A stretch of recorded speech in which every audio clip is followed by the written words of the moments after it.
Hi. Imagine being seated in a round table conference. ஒருத்தவங்க உங்ககிட்ட இங்கிலீஷில் பேசிகிட்டு இருக்காங்க, உங்களுக்கு இங்கிலீஷ் தெரியும், அதனால் அவங்க பேசுகிறத உங்களால் ஈஸியாக அண்டர்ஸ்டாண்ட் பண்ண முடியும். அதே பர்சன் உங்களுக்கு தெரியாத லாங்குவேஜில் பேசும்போது உங்களால் அதை அண்டர்ஸ்டாண்ட் பண்ண முடியாது. அப்படி அண்டர்ஸ்டாண்ட் பண்ண முடியாத குழந்தைங்கள ஸ்லோ லேர்னர்ஸ்ன்னு சொல்லுவோம். ஸ்லோ லேர்னர்ஸ்க்கு 5 கேரக்டரிஸ்டிக்ஸ் இருக்குது. அதுதான் இப்போ நம்ம பார்க்க போகிறோம். First characteristic, delayed progress. ஒரு ரன்னிங் ரேஸில் கெட் செட் கோ அப்படின்னு சொன்ன உடனே எல்லாருமே ஓடிடுவாங்க. ஒரு சிலர் கொஞ்சம் லேட்டாக ஸ்டார்ட் பண்ணுவாங்க. அதுதான் ஸ்டார்டிங் ப்ராப்ளம் அப்படின்னு சொல்லுவோம். அப்படி டிலேடு ப்ராக்ரெஸ் இருக்கிற குழந்தைங்களுக்கு ஸ்டார்டிங் ப்ராப்ளம் இருக்கும். Second characteristic, limited retention.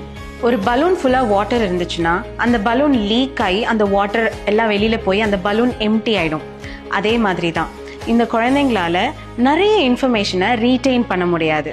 சீக்கிரமாக நிறைய விஷயங்களை மறந்துடுவாங்க. Third characteristic, difficulties in understanding abstract concepts. இப்போது ஸ்பைடர்மேன் வெப் வச்சு தான் ஒரு பில்டிங்லேருந்து இன்னொரு பில்டிங் ஜம்ப் பண்ணுறாங்கன்னு சொன்னோம்னா அந்த குழந்தைங்களால அதை ஈஸியாக அண்டர்ஸ்டாண்ட் பண்ண முடியாது. ஏன்னா அது அவங்க கண்ணால் பார்க்கல. அவங்க கண்ணால் பார்க்க முடியாத விஷயங்களை நம்ம ஆப்ஸ்ட்ராக்டாக சொன்னோன்னா அவங்களால அதை ஈஸியாக அண்டர்ஸ்டாண்ட் பண்ண முடியாது.